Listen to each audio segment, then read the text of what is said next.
Item 3, falando a respeito do paraíso eterno. Indagação: quando a eternidade começará? De acordo com o estudo do Apocalipse, depois do arrebatamento da igreja, ocorrerá o quê? A grande tribulação por um período de 7 anos. Em seguida, nosso Senhor retornará gloriosa e triunfantemente por ocasião de sua segunda vinda e implantará o reino milenal. Depois do milênio, entraremos no glorioso estado eterno. Apocalipse capítulo 21, versículo 22. Aqui devemos cuidar para não confundir o que? O milênio com o estado eterno. Este caracteriza a eternidade sem fim, em que passaremos com Deus. Aquele é um período em que Jesus reinará por 1000 anos na terra e, ao final desse período, pessoas serão julgadas diante do trono branco. O juízo final, em Apocalipse capítulo 20, no versículo 11 a 15, nos explica a palavra de Deus. Ou seja, aguardemos piedosamente o reino eterno, o novo céu, a nova terra e a nova Jerusalém. Então, com o estudo atento de Apocalipse, depois do arrebatamento da igreja, ocorrerá a grande tribulação por um período de 7 anos. Agora, esses 7 anos não são 7 anos contados como o nosso calendário, não. 7 anos de 365 dias cada ano desse, não. Esses 7 anos são divididos em 2 etapas, 3 anos e meio mais 3 anos e meio. 3 anos e meio de paz, uma fingida paz, porque aí no caso vai estar reinando o anticristo na terra, né? Já terá sido instaurado o reino do anticristo, ou seja, o governo do anticristo, e após 3 anos e meio, então ele vai se revelar como anticristo, até que ele vai precisar enganar as nações, vai chegar como um bonzinho, né? Vai ser um cidadão de uma inteligência, de uma intelectualidade, superávit, posso dizer assim, e que vai, superar a inteligência de todos esses demais líderes de países. Tanto pode ser imperador lá da China, presidente dos demais países, reis. Ele vai ter uma inteligência acima de todos esses. Então todos esses vão se dobrar, vão se aliar a ele, vão se render a ele, e vai ser feito um governo só. Será um governo só no mundo inteiro, e ele estará governando. E esse Cristo, como diz as Escrituras, ele não surgirá do meio de uma pessoa que não tem conhecimento, sairá do meio dos cristãos. Ele sairá do meio, terá conhecimento, é um que tem conhecimento total das Escrituras, e será o agente de Satanás na terra. Será usado por diabo, 100% usado por Satanás, ou anticristo. Ou seja, tudo que que se refere a Cristo, ele é anti, ou seja, ele é opositor a isso, ele se opõe a isso. Só que os 3 anos e meio, os períodos de 3 anos e meio, desses 7 anos, ele enganará a todos como bonzinho, vai resolver o problema da área de saúde, vai resolver o problema da área de segurança, vai resolver o problema da área financeira de todos, política. Oi? Isso, as guerras, vai cessar as guerras. Então, a maioria vão se dobrar diante dele. E aqueles, infelizmente, os crentes que ficarem, que não subirem no arrebatamento, eles sim vão saber que é o anticristo e não vão se dobrar. Aí vai haver perseguição, serão perseguidos, porque está bem nisso. Muitos vão se render, porque não vão suportar. Não vão suportar. Se nós, irmãos, muitas das vezes nos sentimos afligidos com algumas lutas que, na verdade, se nós formos colocar na ponta do lápis, fazer comparação das nossas lutas com as lutas dos apóstolos, não vou nem jogar à frente do que vai acontecer na grande tribulação, segundo o que nos narra aqui a Bíblia em Apocalipse, até mesmo no livro de Daniel. Mas, sobretudo, vamos comparar com o que já aconteceu, ou com quem já passou por isso, os mártires, os apóstolos e os demais cristãos que foram jogados nas arenas. Se nós formos fazer comparação entre as nossas lutas do século 21 de hoje com as lutas que os apóstolos, os demais cristãos daquela época do século I, iniciando no início da igreja passada, irmão, nós estamos vivendo mamão com açúcar. Quem de nós suportaria ser lançado na arena para lutar com os leões até perdemos as forças. Aquilo era coisa de 1 minuto. Quem consegue lutar com o leão? Você só resiste 1 minutinho, 2 minutinhos, e uma bocada do leão já era, acaba com a pessoa. Né? Era jogada a mulheres, com seus maridos, com seus filhos nos braços, mulheres grávidas, todos cristãos. Perseguição, mortos a fogo, né? Tochas humanas, né? E por aí vai. Mortes de cruz. E assim era. Cabe-se o caminhar das mulheres. E eles não negavam Jesus. Então, veja bem, não é falta de fé, mas existe grau de fé. E o grau de fé depende muito do relacionamento que a pessoa tem com Deus, da intimidade que tem com Deus. E no século que nós estamos vivendo, é bem certo que isso depende de cada um de nós. Eu tenho que atentar, começar por mim, eu tenho que atentar de como que está o meu relacionamento com Deus. É isso que cada um tem que atentar, porque as pessoas ficam esperando de A e de B. Muitos deles, infelizmente, estão acusando aqui, mas é um despertamento para nós mesmos, a começar por mim, para cada um de nós.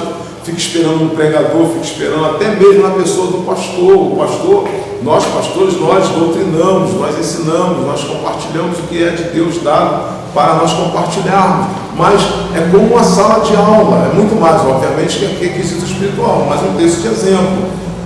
Se vai para a escola para estudar, se a pessoa não aprende, é porque não prestou atenção. A pessoa não vai viver a vida toda com o professor aos pés dele, vai. Você vai passar a primeira série, segunda série, terceira série, quarta, quinta, né? Estou usando até o primário antigo, agora é ensino médio, né? E fundamental, né? Depois aí vai faculdade. Então, tem lá as suas matérias. Se o aluno não prestar atenção, se não se dedicar, né? Terminou a aula, tocou o sinal, cada um vai para suas casas. Aí chega em casa, quando é menino, quer soltar pipa, quer jogar bola, quer ir para não sei para onde, vai para baile, não se dedica, não vai aprender. Não vai aprender. A menina, da mesma forma, também não aprende. Mas aquele que se dedica, nem repete de ano, vai passando, vai passando. Daqui a pouco entra na faculdade, está se formando e se torna um profissional na área que ele escolher na vida. É diferente também com as coisas de Deus, com a palavra de Deus, não pode ser diferente. Pelo contrário, muito mais tem que haver dedicação. Por quê? Porque tudo que nós aprendemos aqui, nessa cidadania terrena que nós temos, vai passar. Vai passar, mas a Bíblia diz, João escreveu na sua epístola, que aqueles que fazem a vontade de Deus permanecem para sempre. Então, nós temos que nos dedicar, nós temos que piamente nos dedicar nessa cidadania, nos aperfeiçoar na cidadania celestial que temos. A nossa vida espiritual é fundamental nós nos aplicarmos na palavra, no conhecimento da palavra de Deus, porque nós precisamos manter um relacionamento pessoal com Deus a cada dia. Voltando desde o exemplo da questão do colégio, alunos e professores, também é a mesma coisa, né? O pastor não pode estar 24 horas com os membros da igreja, até porque não é o pastor que deu a vida, não somos nós que damos a vida por vocês. Quem deu a vida por vocês e até por mim também, nós somos, diante de Deus nós somos num patamar igual, no mesmo nível, foi Jesus. Então é com ele que a gente tem que ter realmente um seríssimo relacionamento. Obviamente, claro, respeitar sempre o pastor da igreja, sempre respeitar, obedecer, mas entender que crente não tem que depender de seres humanos. Crente tem que depender de Jesus, temos que depender da presença do Espírito Santo, que quando você cair num deserto, quando você estiver sozinho, estiver sozinha, você tendo um bom relacionamento com Deus, é Ele quem vai te socorrer, é Ele quem vai ordenar anjos ao seu favor. Assim também é o preparo que nós temos que ter para ir morar no céu.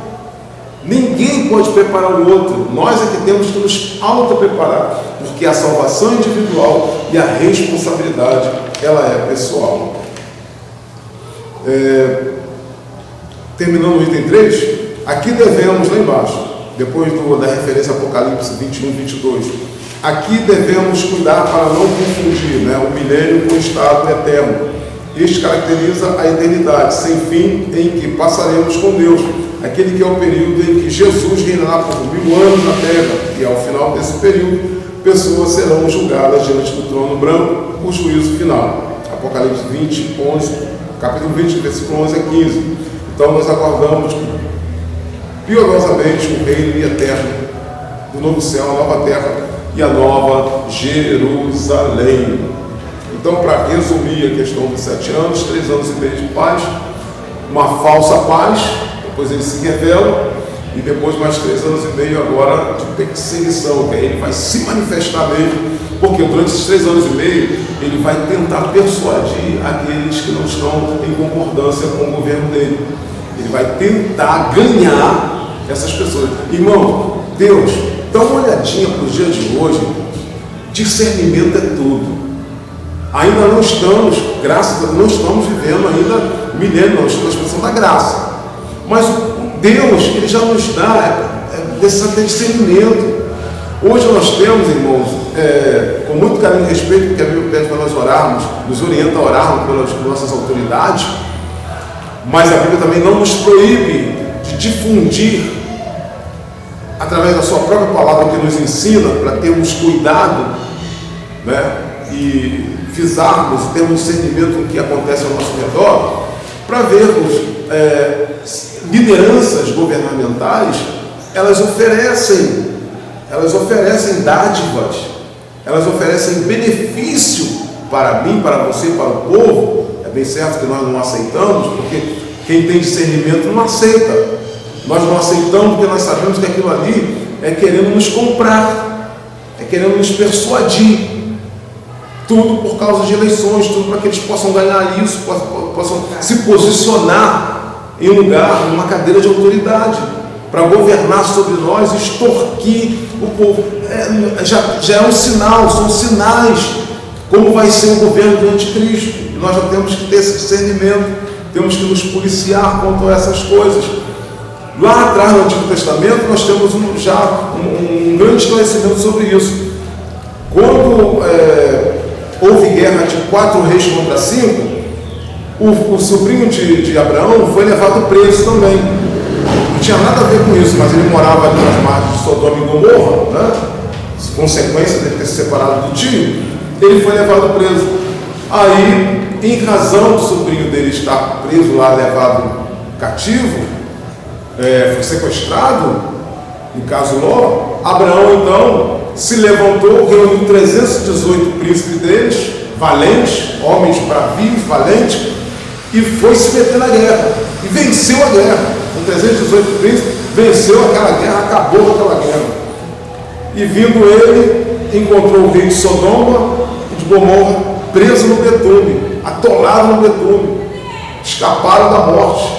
Aí ele foi, salvou eles, tirou dali, levou para as tendas, deu banho, cuidou, ficou alguns tempos, alguns meses ali, deu vestes novas, comida, bebida, estavam desnutridos, né? Recuperou eles, ficaram todos recuperados. Logo depois, quando eles estavam já fortinhos, já restabelecidos, reestruturados novamente, aí o rei de Sodoma virou para Abraão e virou para Abraão e falou assim: Abraão, faz um negócio, eu ainda tenho ouro, tenho muita prata, eu tenho as terras. Por quê? Os inimigos foram mortos, né? Abraão venceu a guerra por ele e as coisas ficaram lá. Então vou retornar, refazer tudo de novo e voltar a reinar em Sodoma e Gomorra. E então, Abraão, faz um negócio, me dá as almas que você tem, se referindo às pessoas. Tem algumas traduções bíblicas aí que falam diretamente: me dá as almas. Algumas outras vão dizer: me dá as pessoas que você tem, e eu te dou ouro e prata, tem muita coisa lá ainda. Ou seja, vamos fazer uma negociação, vamos trocar. Eu te dou ouro, te dou prata, te dou tudo, e você, te dou bens materiais. Você sai daqui baludo, cheio, rico. Abraão já era rico, né? Rico por Deus, me dá tudo e me dá as vidas, porque ele era rei, mas não tinha mais ninguém. A guerra devastou todo mundo. Então ele queria as almas. É o que Satanás quer, é o que o anticristo vai querer: as almas para levar para o inferno, lançar no fogo eterno, porque ele sabe que no juízo Deus vai lançar todos no fogo eterno. Até ele também será lançado, ele, a besta, a antiga serpente, o dragão vermelho, Satanás, os anjos caídos, que são os demônios, vão ser todos lançados no inferno. E nós temos que ficar de olhos abertos, atentos. Não precisa chegar, e nem vamos entrar na tribulação, mas não precisa estar na grande tribulação para saber que já tem anjos que se opõem à obra de Deus. os que se opõem aos cristãos, que somos nós, os que se opõem aos pastores que pregam a sã doutrina, a cada um de nós, o que se opõe à sã doutrina de Cristo. Não estou falando de pessoas, de pecadores simples, que não gostam de crente, não são essas pessoas não, isso é porque estão com o entendimento certo. Mas a qualquer momento, quando estamos pregando, louvores tocam no rádio, a qualquer momento essas pessoas dentro das suas próprias casas podem se render a Cristo. O Espírito Santo faz a obra. Eu estou falando de pessoas intelectuais, pessoas que estão no poder, pessoas que estão no governo, pessoas que estão em partidos, pessoas que sabem o que está fazendo, pessoas que elaboram, que maquinam para poder se posicionar na cadeira de poder, para governar, para extorquir o povo, para manter o povo numa prisão. Não é diferente, vamos olhar lá atrás, quem foi Faraó, escravizar o povo. E o que ele disse? Esse povo está crescendo em número demais, não vai demorar muito, eles vão querer tomar o nosso lugar. E não era isso que os hebreus queriam. Ele não conheceu José, nem o Deus de José. E esses líderes aí de governo, eles não querem saber do nosso Deus, eles não querem saber quem é Deus, eles viraram as costas para Deus, eles amam, o Deus dele é mamon, dinheiro, poder. Assim será a mente do anticristo, e muito mais intelectual ainda. Então, ele está enganando as nações. Quando ele vê que 3 anos e meio essas pessoas não se renderam, aí ele vai se revelar. Dizer também que esses 3 anos e meio, ou esses 7 anos, na verdade, se caracteriza na última semana de Daniel. Então, 3 anos e meio, você vai ver que o Apocalipse fala de 1260 dias, né? Que aí, é por isso que eu digo que a gente tem que entrar mais à frente, depois a gente pode fazer um estudo mais profundo acerca da escatologia, para a gente entender melhor a respeito do Apocalipse. Pois bem, o eterno e perfeito estado que estaremos. O estado perfeito à luz da doutrina bíblica. De Gênesis a Apocalipse, há um propósito divino na consumação dos séculos, onde tudo ocorrerá por ocasião da segunda vinda de Cristo Jesus. Serão estabelecidos um novo céu e uma nova terra. Isso está em Apocalipse, capítulo 21, versículo 1. Nesse tempo, o propósito original de Deus se cumprirá em toda a terra, se encherá de sua glória. Lembra do versículo que diz que toda a terra está cheia da sua glória? Atrás do Antigo Testamento, né? Já vem falando isso, glória a Deus, sobre isto. Conforme o apóstolo Paulo escreveu, haverá reconciliação geral de todas as coisas em que o céu e a terra serão uma tribo. Colossenses capítulo 1, versículo 20. Por isso, o perfeito e eterno estado é descrito na Bíblia como um lugar belo, de santidade, perfeição, pois a antiga ordem em que imperava a natureza do pecado foi abolida e deu lugar a um lugar santo, puro e perfeito. Louvado seja o nome precioso de Jesus. Então, nessa purificação, vai ser banido, erradicado todo o pecado, como eu expliquei, dando 3 exemplos sobre as vibrações do som, das ondas sonoras. Não vai haver nenhuma sequela do pecado na terra. O estado perfeito, à luz de Apocalipse, Apocalipse 22, versículo 1 ao versículo 5. O livro do Apocalipse traz alguns símbolos que descrevem de maneira mais vivida o divino estado perfeito de todas as coisas. São símbolos que comunicam a singularidade desse novo estado. Pois bem, A, um rio. B, a árvore. C, a ausência de males. D, a presença de Deus. No A, a vida eterna é descrita como um rio. O apóstolo João descreve essa eternidade como um rio da vida que brota do trono de Deus e do Cordeiro. Apocalipse 22, 1. Aqui está presente o aspecto simbólico do rio como símbolo da vida, que em diversas vezes o Senhor Jesus mencionou como água da vida. João 4,10. Temos como referência também Salmo 46,4, Ezequiel 47, 1 a 12.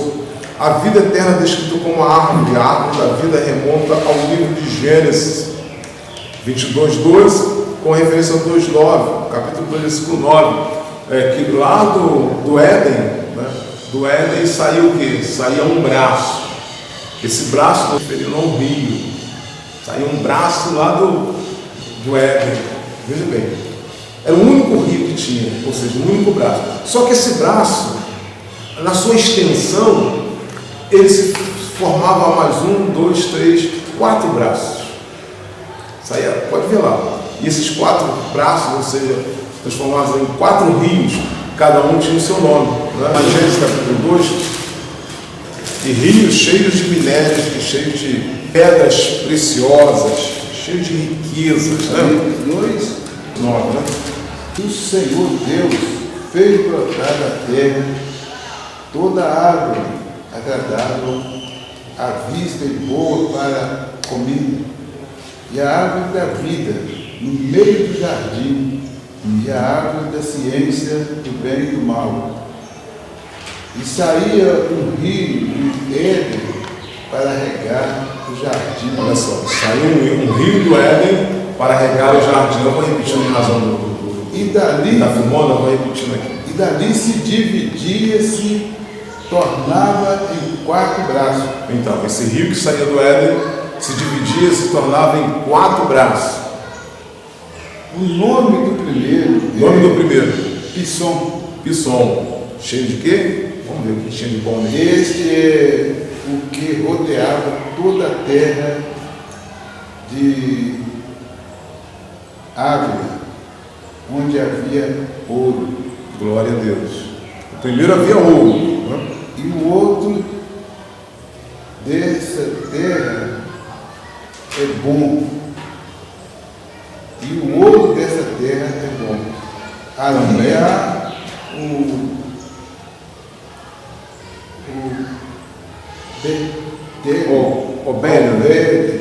Obedélio. E a pedra de ônix. E a pedra sardônica. Sim, que é o mesmo que ônix. E o nome do segundo rio é Geon.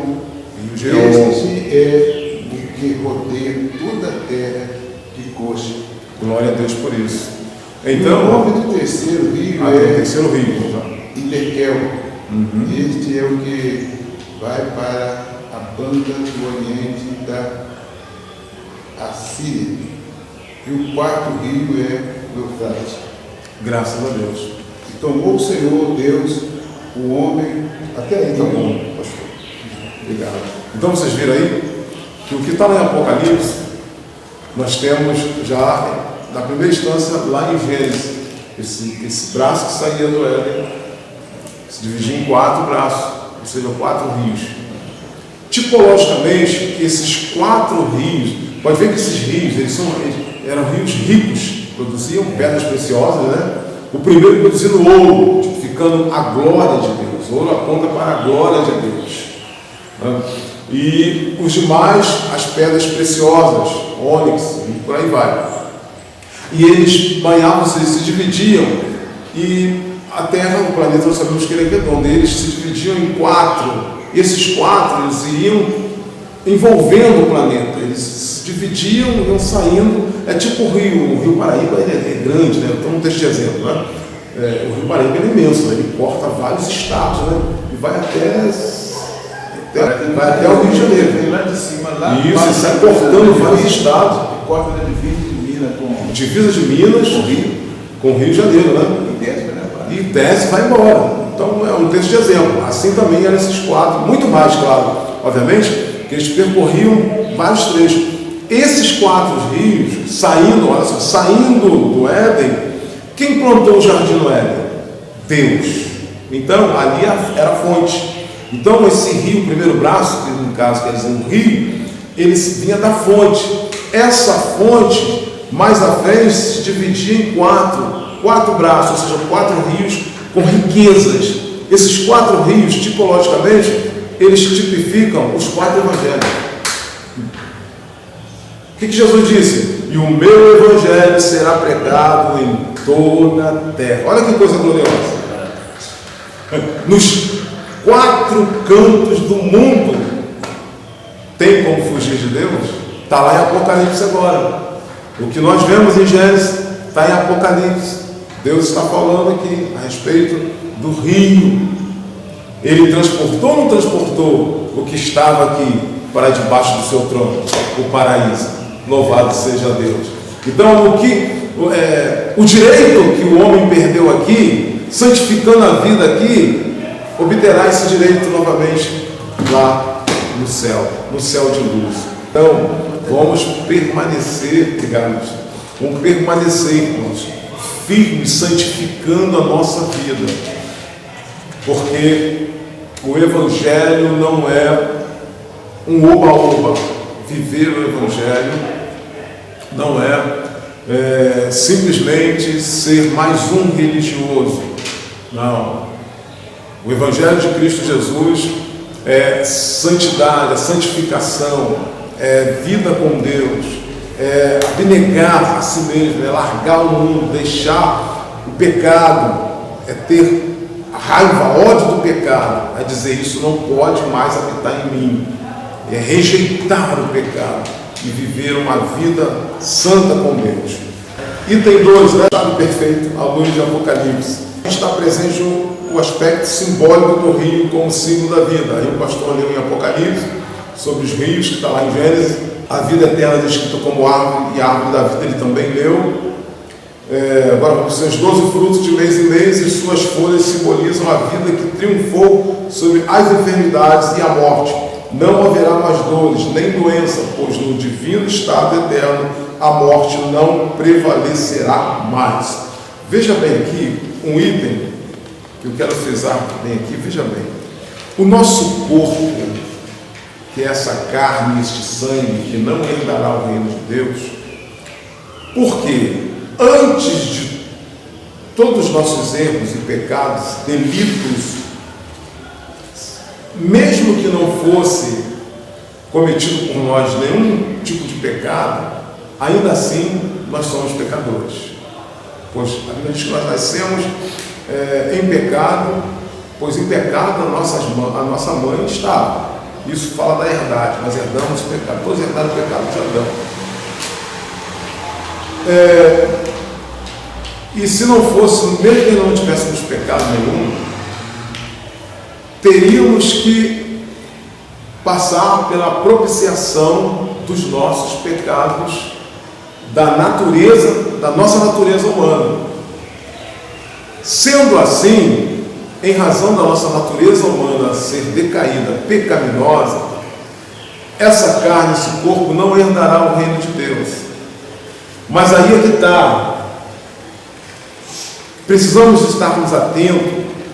Louva a Deus pela vida de você que está nos assistindo aí. É necessário nós ficarmos atentos e apercebidos e vivermos sim em santidade, atentarmos para a santificação da nossa vida por meio e através da palavra. Jesus disse, orando ao Pai, diz: Pai, santifica-os na tua palavra, a sua palavra é verdade. Por quê?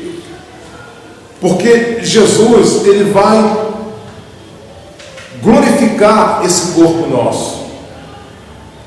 Mesmo depois que esse corpo tiver anos e anos já desfeito, no dia do Senhor haverá glorificação, receberemos um corpo de glória.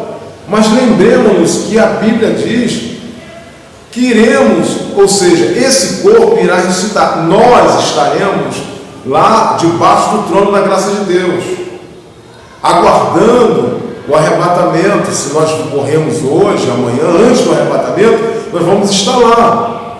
Aí, na primeira trombeta quando soar, nós iremos descer.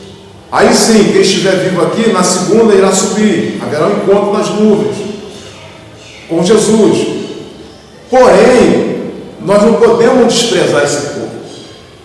Nós não podemos desmazelar com o nosso corpo. Nós não podemos viver de qualquer maneira com o nosso corpo. Nós não podemos ficar tatuando o nosso corpo. Nós não podemos ficar rasgando o nosso corpo. Em Levítico diz que não devemos fazer marcas, nem rasgar os nossos corpos. É aí que muitos estão atentos e dizem que não tem nada a ver. Importante, o que vai entrar é a alma e o espírito. Mas sendo que esse corpo, ele deverá, pela graça de Deus, ser ressuscitado, ou para a vida eterna, ou para a eternidade sem Cristo, para ser lançado no fogo. O que vai ser lançado no fogo não vai ser só a alma, não, vai ser lançada a alma com o corpo, porque nós não somos um corpo com uma alma, nós somos uma alma e um corpo. Nós na verdade, nós nascemos, nós fomos criados lá em cima e formados no ventre da nossa mãe. Salmo 139, versículo 14, 15 e 16. Davi disse: antes, ainda quando eu era informe, ou seja, quando nem os meus ossos ainda estavam formados no ventre da minha mãe, o Senhor já me conhecia. Davi está dizendo assim, antes de eu ser introduzido, de eu ser fecundado, eu já existia no seu plano. Por isso que Davi é um homem segundo o coração de Deus. E não é diferente conosco, não. Nós somos pessoas segundo o coração de Deus. Ou seja, fala a respeito, não é só porque Davi se arrependia dos erros que cometia, não. Primeiramente, segundo o coração de Deus, porque Davi foi planejado por Deus. Deus tinha um propósito com ele. Deus tem um propósito comigo, tem um propósito com o pastor, tem um propósito com você. Deus tem propósito com você, crente. Se Deus tem propósito contigo, isso não foi da noite para o dia que Deus se irmou, eu vou pegar ele lá do carnaval, vou pegar ele lá daquela folia, vou tirar ele daquele forró e vou ver se eu faço uma obra com ele. Não, antes de você nascer, Deus te gerou lá em cima e te introduziu aqui embaixo, obviamente por intermédio de um relacionamento sexual entre seu pai e sua mãe, mas foi plano de Deus isso. Então, a respeito do corpo, precisamos zelar pelo nosso corpo também. Tanto é que a Bíblia diz que todo pecado fora do corpo é pecado, mas o pecado de adultério é destruição do próprio corpo. Olha aí, então o meu corpo tem valor, o seu corpo tem valor. Ô crente, o nosso corpo tem valor. Se Deus, por intermédio do apóstolo Paulo, usando ele, inspirando ele no Espírito Santo para escrever e dizer que todo pecado fora do corpo é pecado, porém o pecado de adultério destrói o próprio corpo, é uma consequência terrível, grave. Por quê? Por que isso? Porque o corpo nosso é templo do Espírito Santo. E o que o Satanás está fazendo hoje na vida de muitos, principalmente colocando isso na mente de muitas mulheres, é que ela diz: meu corpo, minhas regras. Né, pastor? Meu corpo, minhas regras. É o feminismo. Meu corpo, minhas regras. Aí aproveitam isso aí e diz: o aborto, quem decide sou eu, diz as mulheres, as feministas. Né? Não sou obrigada a ter uma criança, uma gestação desejada, mas agora manter a gravidez e parir a criança é indesejável. E a criança, você pega um vídeo, está aí no Instagram, né? A gente já sabia disso, mas agora tem que postar para ver a crueldade que estão fazendo. Criança com 20 semanas lá pulando, até brincando dentro do útero da mulher. Aí vai, mete uma injeção lá, vai direto no coração da criança e mata a criança. Uma injeção letal que é proibida até aplicar em animais e até mesmo no caso de eutanásia. E por que numa vida que está dentro do útero de uma mãe pode ser aplicada? Irmãos, Jesus está às portas. Só o sangue de Cristo. Então vamos cuidar, zelar do nosso corpo, mas em santidade, né? Tributar, apresentar os nossos corpos como sacrifício santo e agradável ao Senhor, porque é templo do Espírito Santo. Né? Os nossos braços, nossa mente, nossos pés, os nossos órgãos, tudo deve ser santificado ao Senhor. Precisamos realmente viver uma vida de santidade, nosso andar, nosso falar, nossa forma de agir, de lidar, os nossos olhos, principalmente, né? O que Jesus falou? Se os teus olhos forem bons, todo o teu corpo será luz. Terá e será luz. Porém, se os teus olhos forem maus, todo o seu corpo será treva. Aí diz assim: e quão grandes serão essas trevas? Veja bem, quando Jesus diz isso, deixa eu ensinar aqui, e quão grandes serão essas trevas? Está apontando para o juízo, está apontando para o dia do julgamento. E quão grandes serão essas trevas? Peraí, em mim só comporta algumas trevas, só que Jesus está falando assim: se for mal os teus olhos, quão grandes serão essas trevas? Está apontando para viver uma eternidade sem Deus. Texto de exemplo é Lázaro. Molha o dedo aí na água e põe na ponta da minha língua. Onde é que foi que uma gota de água, um dedo molhado pode matar a sede de alguém? Para você ver como ele estava ardendo em chamas. Ele diz: a minha alma está ardendo em chamas. E infelizmente, o diabo ele é sujo, ele entra na mente de pessoas. A Bíblia diz que, se possível fosse, até os escolhidos serem enganados. Já tem muitos escolhidos aí. Tem, infelizmente, colegas, irmãos nossos, pregando, ensinando que foi uma mera parábola. Quem falou isso foi Jesus, irmão. Não foi Lucas, não foi, com todo carinho e respeito ao nosso irmão, não é que fosse Lucas, fosse João, eu acreditava, porque eles foram homens de Deus, cheios do Espírito Santo, apóstolo Paulo, mas eu vou ser bem enfático dizer, foi Jesus que contou isso. E parábola não aponta nome de pessoas. Nesse texto, com seu contexto, Jesus dá nome às figuras. O único que ele não dá nome aí é do rico. Vai dar nome para quê? Se ele se perdeu. Se ele se perdeu. Se o nome não estava escrito no livro da vida. Agora, o seu nome está escrito no livro da vida. O nosso nome está escrito no livro da vida. Você que está me assistindo, o seu nome está escrito no livro da vida. Zele pelo seu nome escrito no livro da vida. A sua cidadania terrena, você tem um documento, a começar pelo RG. Tá? O seu nome todinho, cartório, a cidade que você nasceu, a sua origem, no caso, né? Que é a cidade que você nasceu, sua data de nascimento, seus pais, sua mãe, seu CPF, seu SIC, ou seja, seu PIS. Lá no céu está o seu nome. Vamos zelar pelo nosso nome escrito no livro da vida, em nome de Jesus. Então, só não dá nome para o rico, porque o rico foi perdido, estava no inferno. Ele grita, ele clama. Então avisa aí, manda Lázaro ir falar com os meus parentes lá, para eles não virem para cá também. Não, lá já tem os profetas, eles não ouvem Moisés, nem os profetas, nem os demais, né? Vai ouvir um morro, quem ressuscitar? Aí que não vai ouvir mesmo. E outra coisa, tem um abismo entre nós e você. Quem está aqui não pode passar para aí, quem está aí não pode passar para cá. Irmão. Hebreus 9, 27, está ordenado ao ser humano morrer uma só vez e após a morte segue-se a juízo. E tem muitos dizendo que nada, é uma parábola, não é assim não. Tem outros dizendo, crentes, falando de crentes, dizendo que o inferno não existe, que o inferno é nós que criamos, que o diabo não existe, o diabo são as coisas erradas. Irmãos, em nome de Jesus, fique com a Bíblia, fique com a palavra de Deus. Cuidado com o que você ouve nas internets da vida, apesar que isso aqui vai estar na internet, mas o que eu estou falando para você aqui é o que está na Bíblia. Cuidado, está cheio de enganadores, são todos desviados. Viu um podcast aí, o cidadão está na mesa fumando cigarro, tomando uísque, falando da Bíblia, né? Falando da Bíblia, distorcendo tudo, dizendo que Jesus não ressuscitou, o outro dizendo que José foi traído pelo Espírito Santo. É bom a gente falar isso aqui, coisa nojenta, coisa dando lugar direto para o diabo. Então, tenha cuidado, selecione o que você assiste. Estou me referindo a comentários, tantas coisas.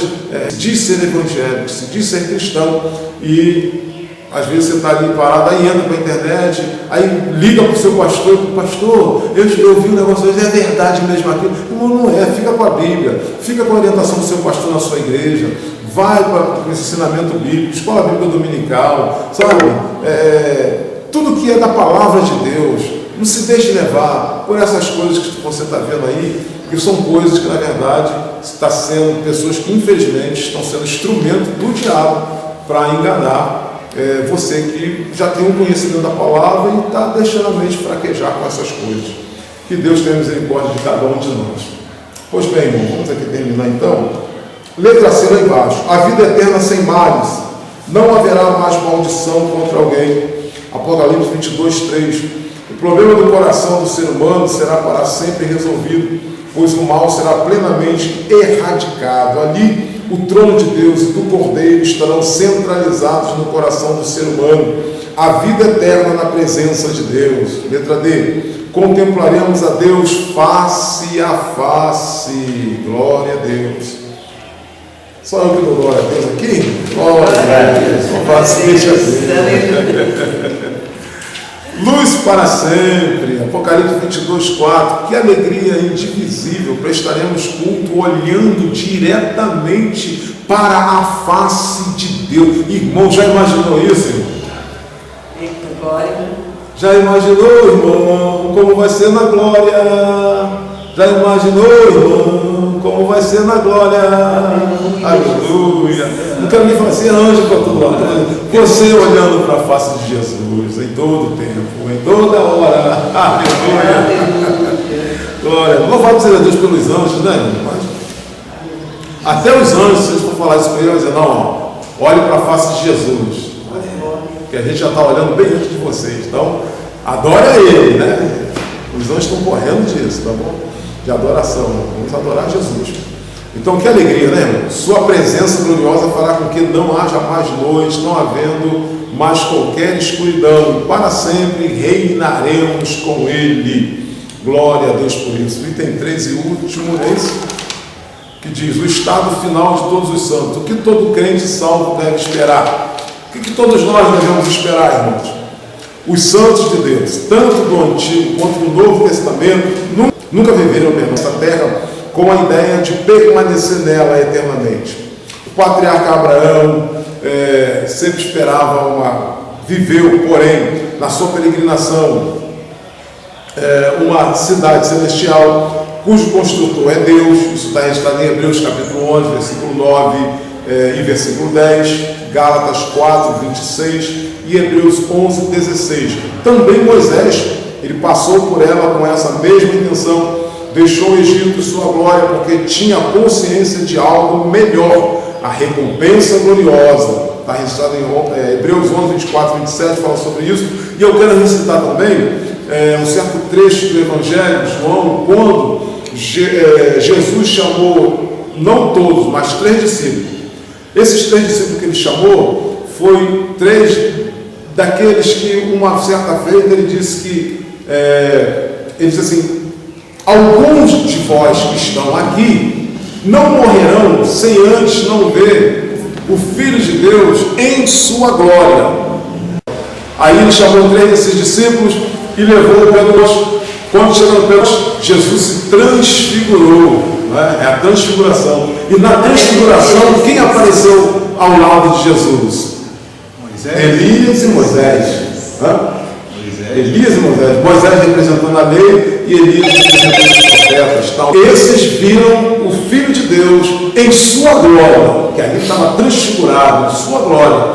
E isso também mostra, ou seja, declara-nos e mostra bem claro que Moisés não ficou perdido, o corpo dele não ficou sumido lá, não. Subiu para o monte porque Deus falou: você não olha a terra, olhou, está vendo a terra, que lindo, o Senhor é Canaã, porém você não vai entrar. Você vai subir ao monte e lá você vai morrer, porque você me desobedeceu, você não me honrou como deveria honrar. Satanás tentou roubar o corpo dele, aí desce Miguel, amando de Deus, e impede isso. E agora no Novo Testamento a gente já não acha o corpo de Moisés lá atrás, mas a gente acha Moisés vivo ao lado de Jesus na glória. Vou falar muito, não sair fora da câmera. Aleluia, glória a Deus. Satanás, né? Vigia o crente. Sim. Olha como é que Satanás vigia. O que quer dizer? Que Moisés subiu para poder falar com Deus do monte. Assim que o diabo viu que Deus já tinha tirado Moisés, ele foi lá caçar o corpo. Deus matou Moisés.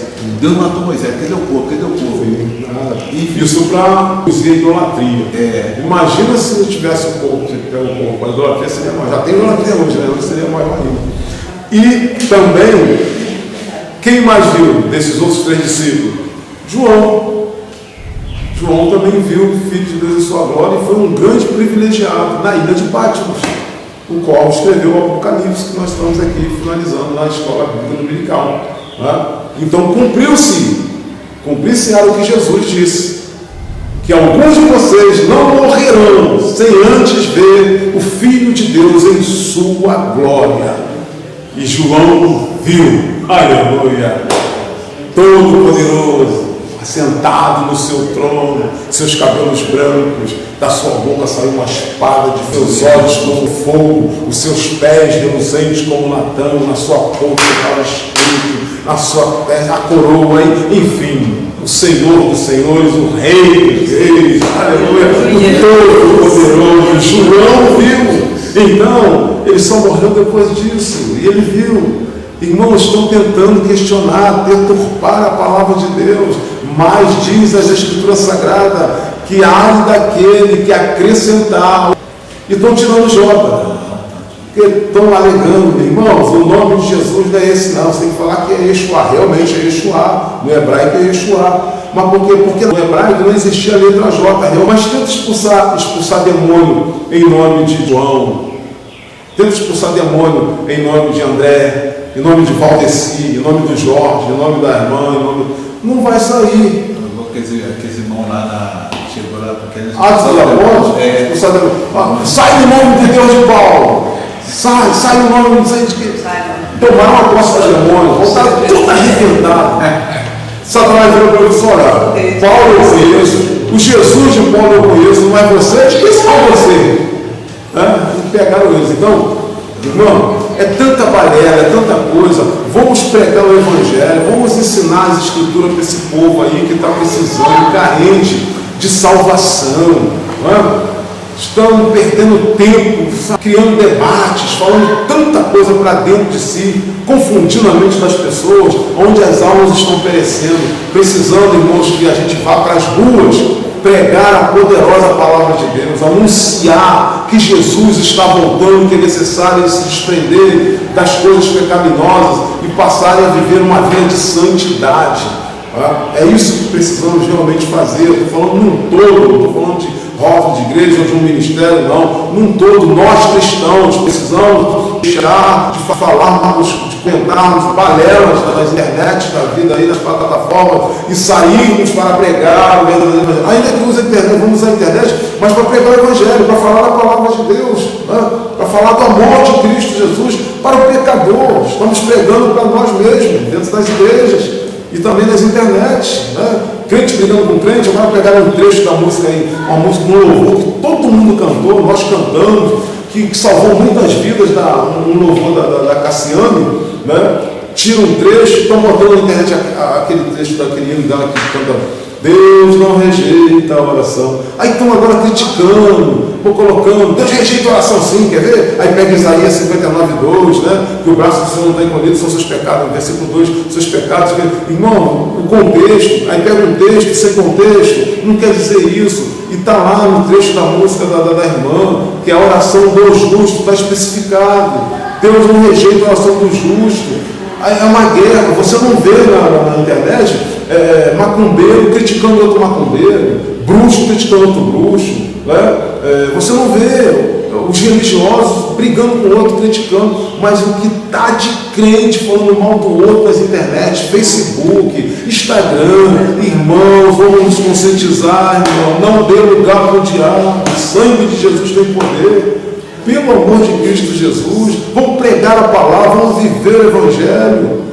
Eu sei que dá vontade, você vê um negócio que o dedo encosta para ir lá e falar alguma coisa, esquece isso, passa direto, faz um negócio, como está escrito lá, arrasta para cima, irmão, vê o que é bom, vê o que anuncia, prega pregações, como o pastor aqui manda vídeos de pregações, a gente está enviando pregações. Vai lá no meu canal, aproveita, PR Encontro Valdeci de Jesus, vai lá, só tem pregação, coisa boa para a sua vida, saudável, palavra de Deus, sobre ansiedade, tem também palavras junto, a Bíblia com a psicologia, vai te ajudar em muito.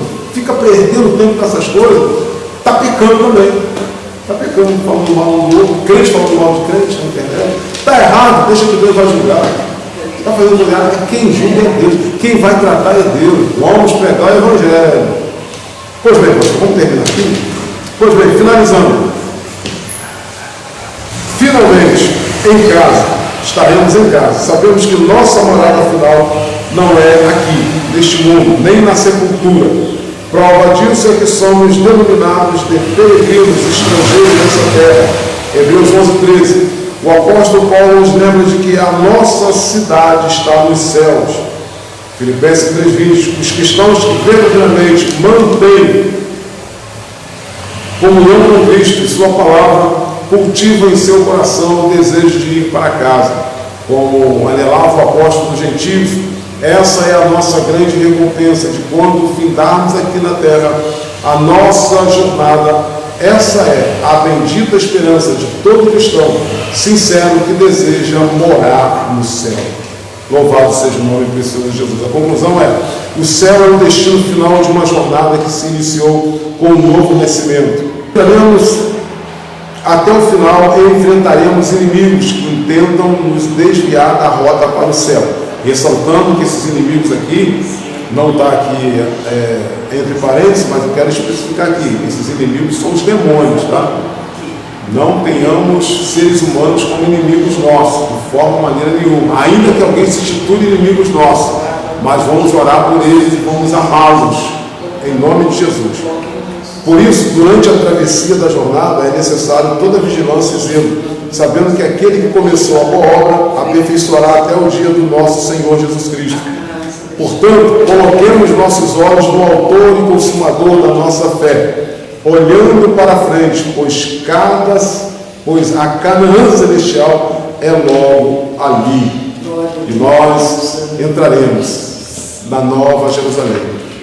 Só para a gente fechar aqui, dizer que os portões, lembra que eu citei no início aqui, que assim que Adão e Eva pecaram, Deus os tirou do jardim, está na Bíblia, nós sabemos disso, não é? Tirou.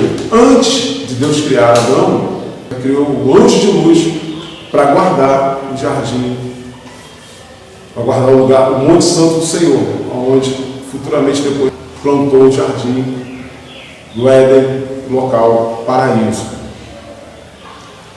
para ninguém entrar, tomar conta. Então, tomar conta de quê? Para que nem os anjos, na sua curiosidade, sobrevoando ali, iriam entrar, porque estava reservado para que Deus então criasse o homem ali, o colocasse, como assim ele fez futuro depois, mais tarde. Assim também está a Nova Jerusalém, a celestial mansão. Os portões estão fechados, nem os anjos entram lá. Deus preparou a cidade para os crentes lavados e remidos pelo sangue de Jesus. É como se, deixa eu dizer aqui na terra, quando, vamos pegar o que a gente mais entende aqui, também, quando se faz uma congregação, né, uma igreja de forma geral assim, e chega o dia da inauguração. No dia da inauguração, ninguém fica dentro, correto? Todo mundo fora. Antes do povo chegar, o que se faz? Coloca-se uma fita, né, na porta da igreja, a igreja trancada, e fora coloca-se uma fita, faz um laço bonitinho, bota lá um cartaz, aquela coisa toda, bota os músicos, uma banda lá de fora, e vem a crentada toda, aleluia, e começa a tocar os hinos, glória, glória, aleluia. Aí lê-se uma palavra, pega uma tesourona, pega a tesourinha pequenininha, mano, tem que ser uma tesoura grande, né? E aí um prepara lá a foto já, né? Aí o pastor da igreja, né, chega lá e corta a fita, inaugura, abre a porta. Quando você abre, tem alguém dentro da igreja? Se tiver algum diabo, alguém que está limpando a igreja ainda, aí vai perder a graça. É ou não é verdade? Inauguração tem que estar tudo vazio. Vai ser ocupado agora.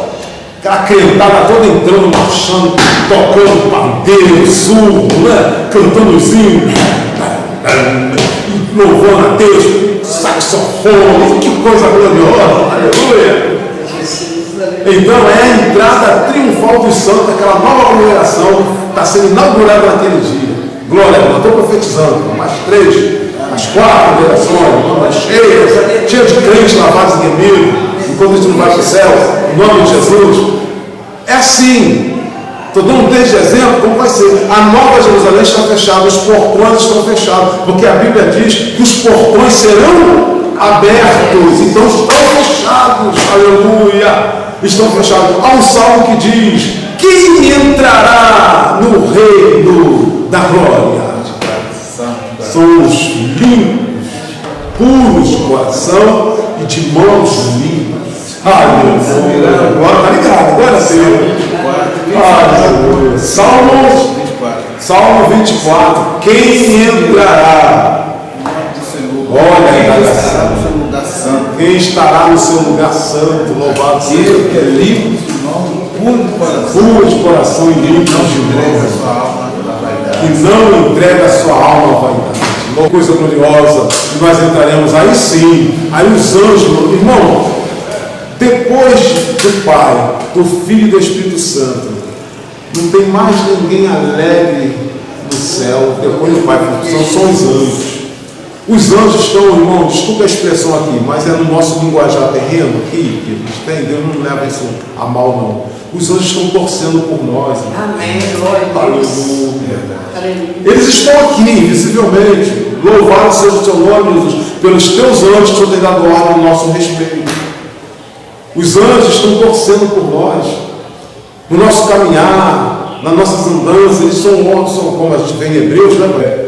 Capítulo 1, versículos adiante, nós vemos que são ministros, espíritos ministradores, criados por Deus para servir aqueles que hão de herdar a salvação. E nós somos esses tais que vamos herdar a salvação, para a glória de Deus Pai, Filho e Espírito Santo.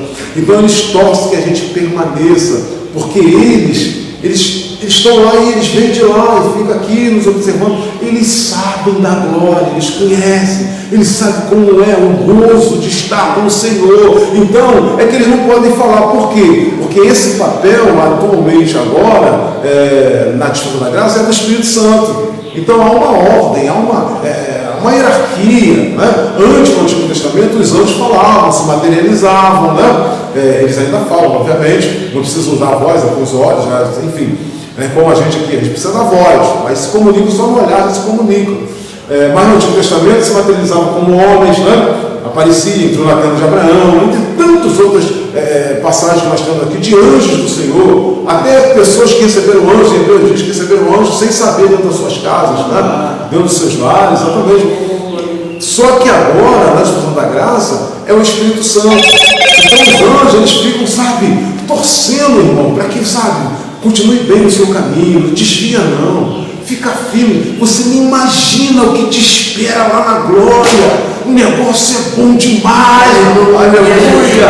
Não abandona não cede a essa fraqueza da tentação, não. Mas eu estou solteiro, não estou aguentando. Segura, vai ler a Bíblia, vai orar, vai jejuar para quebrantar a carne, mas não abandona a Jesus, não abandona Jesus. Era o que os anjos iam falar, se Deus permitisse eles falarem, eu ia falar, não larga não. Mas é o Espírito Santo que habita em mim, habita em você. Esse papel, esse ofício pertence ao Espírito Santo, o Consolador, aquele que orienta, aquele que designa, aquele que nos guia, aquele que nos ensina, aquele que diz todas a verdade. Jesus falou, e Ele vos ensinará toda a verdade, no caminho da verdade, sabe? A Ele deu ouvido. Então, vamos dar ouvido ao Espírito Santo, porque há uma cidade santa, cujos portões estão fechados, e só será inaugurada, só será aberto esses portões para nós entrarmos nessa cidade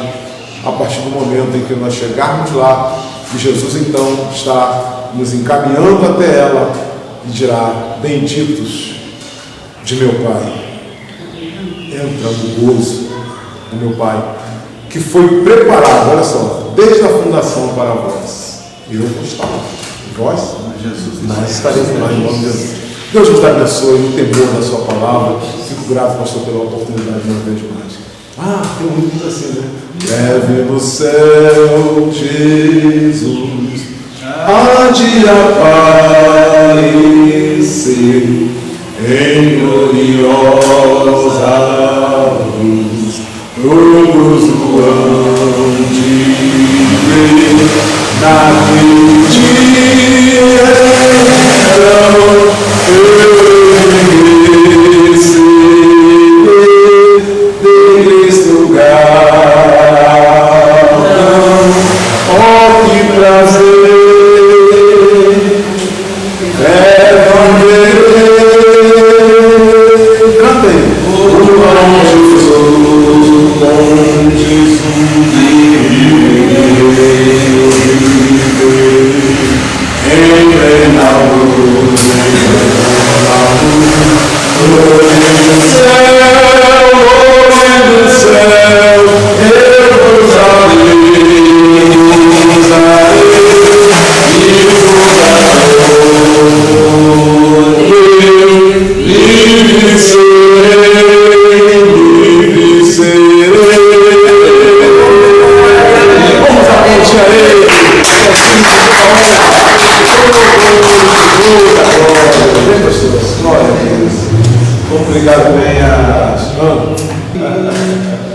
Irmãos, Deus abençoe o nosso pastor Valdeci, né? Vindo ali do Rio de Janeiro.